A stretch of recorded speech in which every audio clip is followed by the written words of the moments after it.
Mujeres olvidadas por la historia, con Laura Uría y Sue Cristian.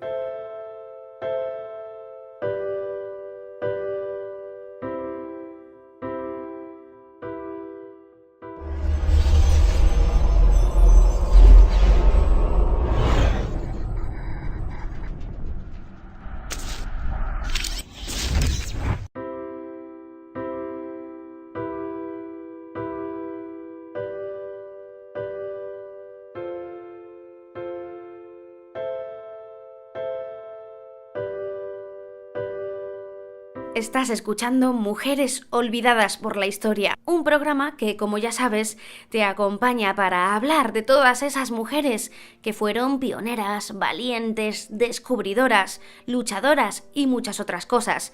Esas mujeres de las que poco o nada se sabe, a pesar de sus grandes logros. Un programa donde te acompañamos para hablar de esas mujeres a las que se las conoce si acaso de oídas, a la sombra de hombres a los que sí que recordamos curiosamente.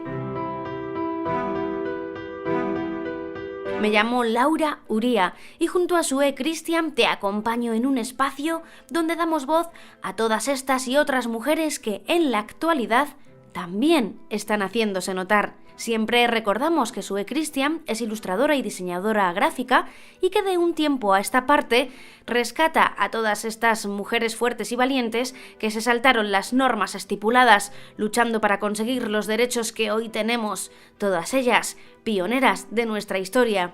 Lo hace a través de unas preciosas ilustraciones que incluye en sus maravillosas agendas, disponibles, por cierto, en su maravilloso blog volutasmoradas.com. En el programa de hoy vamos a hablar de la que ha sido una auténtica activista y que ha fallecido no hace mucho tiempo. Hola Laura, y buenos días, buenas tardes, buenas noches, allá donde nos estés escuchando en estos momentos. Bienvenida, un programa más a Mujeres olvidadas por la historia. Hoy vengo de la mano de una mujer que se ha convertido en todo un símbolo, la cara más visible de las decenas de personas activistas que han muerto por defender su tierra y los recursos naturales, enfrentándose a poderosas empresas multinacionales, grupos de poder e intereses partidistas. Un triste ejemplo de las prácticas de amenaza y violencia que con impunidad se utilizan para contrarrestar a los que defienden sus territorios y recursos en la zona. Hoy vamos a hablar, nada más y nada menos que de Berta Cáceres.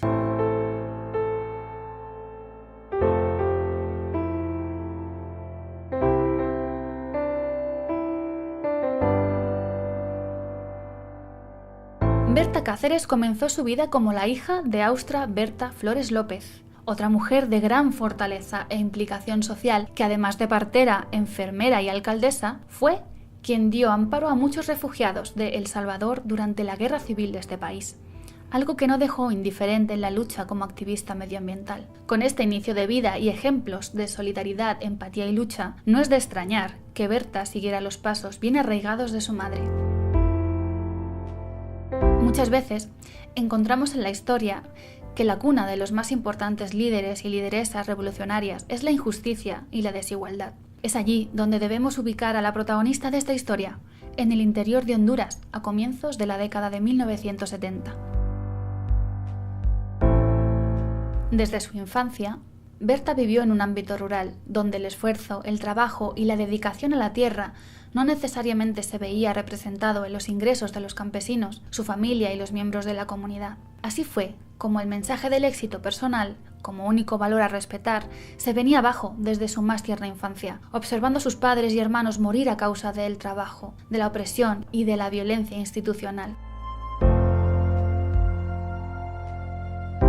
Así fue que desde temprano, siendo aún adolescente, se sumó a la lucha por la defensa de los derechos indígenas, el libre acceso a las tierras que trabajaban y la recuperación de los ideales precolombinos. Durante su infancia y adolescencia, Berta pudo ver y unirse a las luchas de su pueblo. Fue durante toda su vida una destacada y radical defensora de los derechos de los pueblos originarios, activista feminista, pacifista y antimilitarista, además de protectora del medio ambiente. La desigualdad social y económica hondureña fue por mucho tiempo más un eslabón de la larga cadena que ha sometido históricamente a los pequeños países de América Central. Así que en 1993 cofundó el Consejo Cívico de Organizaciones Populares e Indígenas de Honduras, también llamada COPIN, para luchar por la defensa del medio ambiente, por el rescate de la cultura lenca y para elevar las condiciones de vida de la población de la región.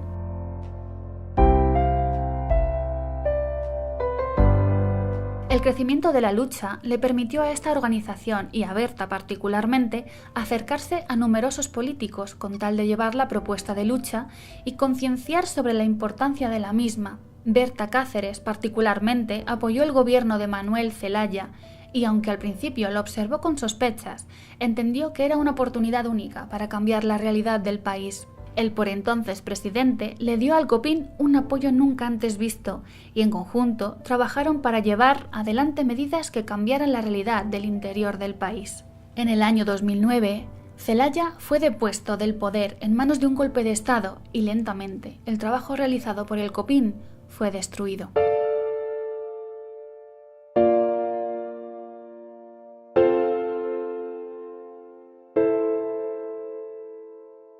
La valiosa defensora de los bienes comunitarios de los pueblos comprendió que su lucha contra los proyectos hidroeléctricos, mineros y madereros era vital para el futuro de la humanidad. Así se destaca su lucha contra la instalación de la presa hidroeléctrica de Agua Zarca en el río Gualcarque, en Santa Bárbara, cuya edificación daña gravemente a las comunidades indígenas, pues es una primordial fuente de agua y alimentos. Además, este es un río sagrado para el pueblo lenca, elemento esencial en su cosmovisión. Según esta tradición, los espíritus femeninos están en los ríos y las mujeres son sus principales guardianas.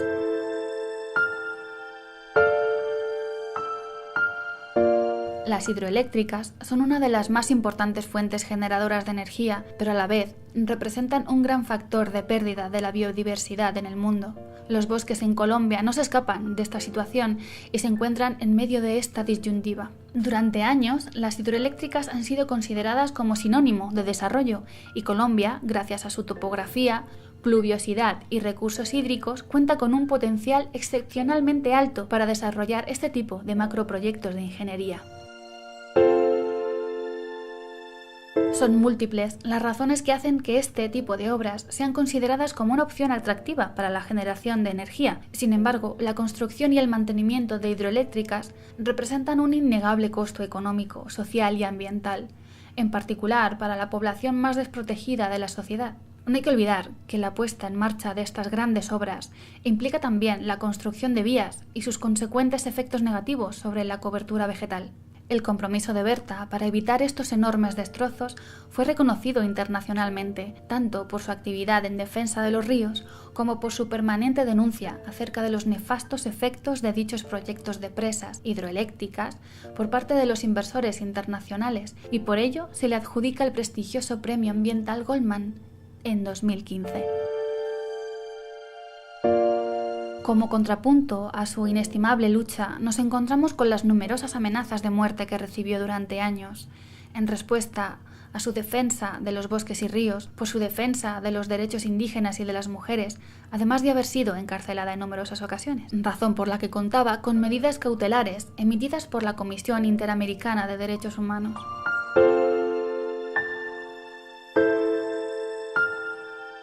Fue asesinada en su casa la mañana del 3 de marzo de 2016, a pesar del claro intento de paralizar las luchas ciudadanas. Con este vil femicidio cometido contra la vida de Berta, el pueblo se mantiene en pie de lucha hoy más que nunca.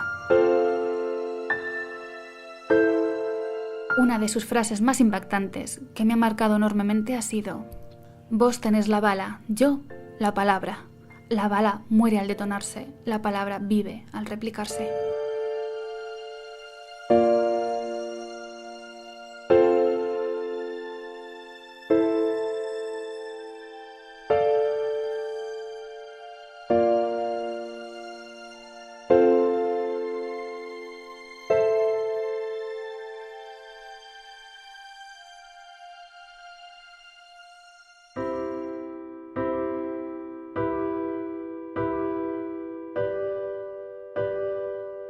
Mujeres olvidadas por la historia, con Laura Uría y Sue Cristian.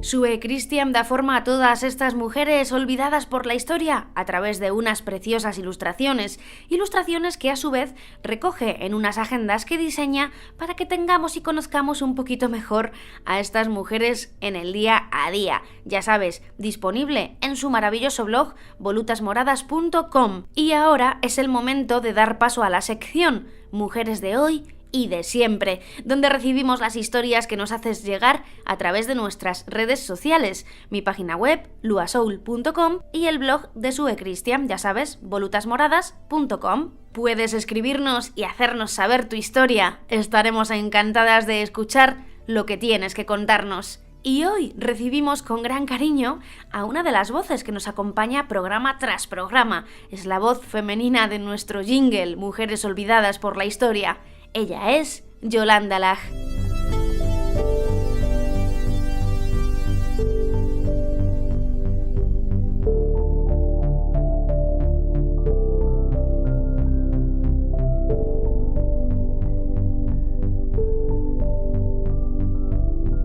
Mi nombre es Yolanda y voy a leer una carta que me ha escrito mi madre, Ascensión Laj, hablando de su abuela, de mi bisabuela.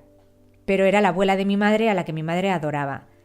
Dice así la carta: a la santa de mi abuela, Encarnación García Macía, alias Pilar, porque su madre se llamaba Pilar y a la gente del pueblo se le dio por llamarla con el nombre de su madre en vez del que le puso el cura en la pila bautismal. Nació un 7 de mayo, del año que yo calculo, porque nadie me lo ha dicho, pero sería alrededor de 1903. Esta gran mujer, menuda de talla, pero con un corazón más grande que la Alhambra de Granada, no era ni más ni menos que mi abuela materna. Una de esas mujeres curtidas por el trabajo del campo y el sufrimiento de todos los tropelios por los que tienen que pasar las personas más sentimentales, honestas, íntegras y compasivas de esta vida. Dedicó su vida a la familia y al campo, y así le fue aconteciendo cuando alrededor de los 17 años abandonó la casa familiar para irse a vivir con el que ella consideraba el amor de su vida, y creía que con él se salvaría de la rectitud del padre, porque en aquella época las mujeres tenían pocos derechos por los que alzar la voz, y al mismo tiempo poca voz para poder alzarla. De modo que a los 17 años dejó la casa paterna creyendo que estaría mejor con el marido, pero la suerte que corrió, si no fue muy parecida, poco le faltó. No le fue demasiado bien y tampoco sé muy bien por qué. A los 40 años falleció el marido mientras estaba solo en casa, porque mi abuela y sus hijos pequeños estaban trabajando el campo. En los pueblos todos tienen tendencia a ponerse motes, y a la familia de mis abuelos les llamaban los cacharreros, porque aparte de trabajar sus tierras, tenían un pequeño negocio que imagino, porque no lo pregunté, pero sería como una especie de taberna y tienda a la vez. Allí daría salida a la cosecha, para negociarla como el azafrán y otras cosas propias de aquellos menesteres. Tuvo que ser durante la guerra, cuando ya viuda y madre de 3 hijos todavía menores de edad, le acontecieron malas experiencias, a causa de la ingenuidad de mi abuela, que se compadecía de todo el mundo y no desconfiaba de nadie. Cuando se abre el trecho de la guerra de par en par en una nación, sale de una todo lo más malo y fiero de cada cual, y al mismo tiempo lo más compasivo y sublime, de alguien que pueda guardar en su corazón esos sentimientos. Como los militares de ambos bandos requisaban a la población sus pertenencias, según las ocasiones, las gentes trataban de guardar o conservar lo que podían para su propia necesidad. Pero por lo visto esto no estaba permitido. Mi abuela, como muchos otros, hizo lo que pudo para esconder lo que había cosechado, sembrado y trabajado con el sudor de su frente. Pero como bien pone en el Evangelio, los hijos de las tinieblas son más sagaces que los hijos de la luz. Y algunas personas de estas sagaces, incluidas varias mujeres de su familia, sospechando o sabiendo que había guardado cosas en su haber, le tendieron trampas en varias ocasiones. Aprovechándose del carácter caritativo y compasivo de mi abuela, que todos, absolutamente todos, conocían. Mi abuela carecía de picardía para pensar que podían engañarla, y tampoco creía que por abastecerse para sí y para sus hijos, de lo que era suyo propio y del sudor de su trabajo, le pudiesen poner trampas para hacerle daño. Pero sí, en cierta ocasión llegó una mujer del pueblo conocida de mi abuela, muy afligida, diciendo que la alcaldesa estaba muy enferma y que el médico le había dicho que su problema solo se solucionaba con agua de Carabaña, pero que, casualmente, no encontraban agua de esa por ningún sitio, de modo que una vez más mi abuela se dejó llevar por su carácter compasivo y le dio el agua de Carabaña que ella guardaba porque era de su propiedad. El agua llegó a la alcaldesa, pero no le dio las gracias, ni pagado ni agradecido. No solo no le pagó, sino que encima la denunció, le quitó lo que era suyo y le puso una multa. Mi abuela no escarmentó nunca de su corazón tierno, ingenuo y cargado de arrobas de compasión. Le pasaron muchas cosas de este tipo. Pero mi abuela, como tantas otras mujeres anónimas, fue una santa, que por falta de dinero no llegará nunca al santoral eclesiástico, pero que su aurora de amor intenso y nunca derrocado trascenderá por todo el universo y lucirá como ya lucen miles de millones de estrellas, con nombres y apellidos propios. Su vida era un sendero de rosales, con muchas espinas para este corazón tan sensible y misericordioso. No fue política, rezaba siempre, creía en Dios, pero se consagró a su familia y a hacer el bien a todo el que pudo. No le importó si eran amigos o enemigos, a quien pedía, le daba. Por eso cuando su hermana, mi tía Josefa, la convenció para darle entre las dos comida a los maquis, no se lo pensó, se la dio. Ella no lo hizo por política, si no sabía nada de política. Era una mujer cristiana que rezaba, trabajaba y cuidaba a su familia. Y hacía el bien sin mirar a quién, con letras mayúsculas. Este gesto tan noble de caridad cristiana, en la que Cristo llega a decir que amar a los amigos no tiene mucho mérito, si no amas también a los que consideras no amigos, por lo que sea y arriesgando su propia vida, dio de comer al hambriento. Cosa que las chivatas del pueblo no dudaron en denunciar, y mi abuela, al igual que Cristo, sufrió un cautiverio en la cárcel durante 2 largos años, además de la humillación de que la pelaran, raparan públicamente y la humillasen y vejasen como si del mayor delincuente se tratara. Este hecho, que ignoré durante muchos años, tampoco cambió la dulce, tierna y misericordiosa sonrisa de mi abuela. Me sonrió toda la vida y me amparó entre sus brazos, aun incluso cuando la muerte temprana de mi madre la dejó muerta en vida ella también. Nunca dejó de consolarme, nunca dejó de animar a otros, aunque ella estuviese hundida. Lo hizo conmigo, con mis hermanos, con mis sobrinos y con mi hija. Es mi propia hija la que insiste en traer a la memoria la imagen y la vida de esta mujer tan pequeña de estatura y tan grande de corazón, que amó con la intensidad del calor del sol, sin hacer ruido ni llamar la atención. Son muchas más las hazañas amatorias de esta gran mujer tan sensible, sentimental y fuerte a la vez. Cuidó a sus hijos, cuidó a sus nietos, trabajó la tierra, pagó por los errores de otros, pero nunca hizo daño a nadie. Bendita seas, abuela, tu amor era fuerte como el roble. Aquí no se acaba tu historia. Espero el momento para narrar tu camino en plena conciencia hacia la eternidad. Y como tus últimas palabras fueron dirigidas a tu Creador, el único promotor de todo posible amor en todo el universo, gracias, abuela, por tanto amor.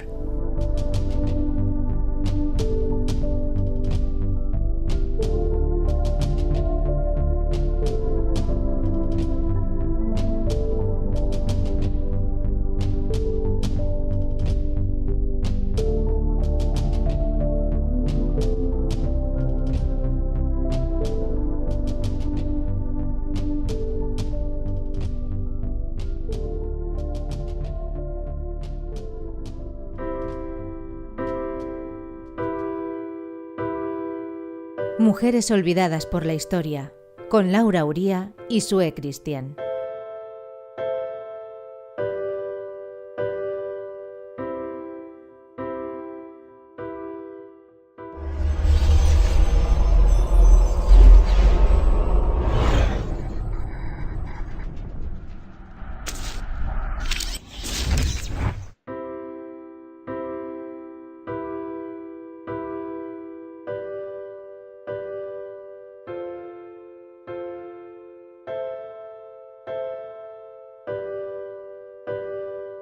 Llegamos al final de nuestro programa Mujeres Olvidadas por la Historia.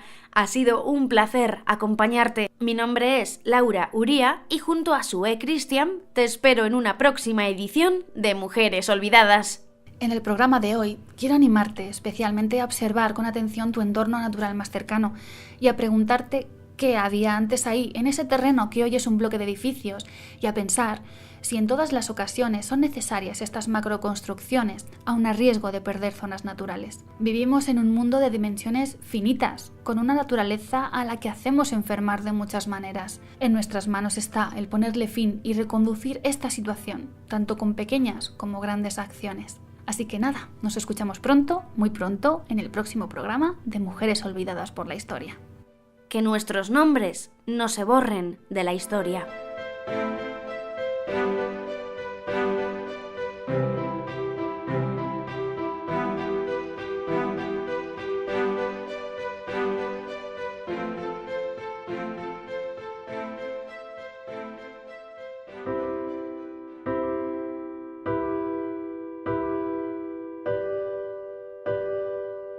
Mujeres olvidadas por la historia, con Laura Uría y Sue Cristian.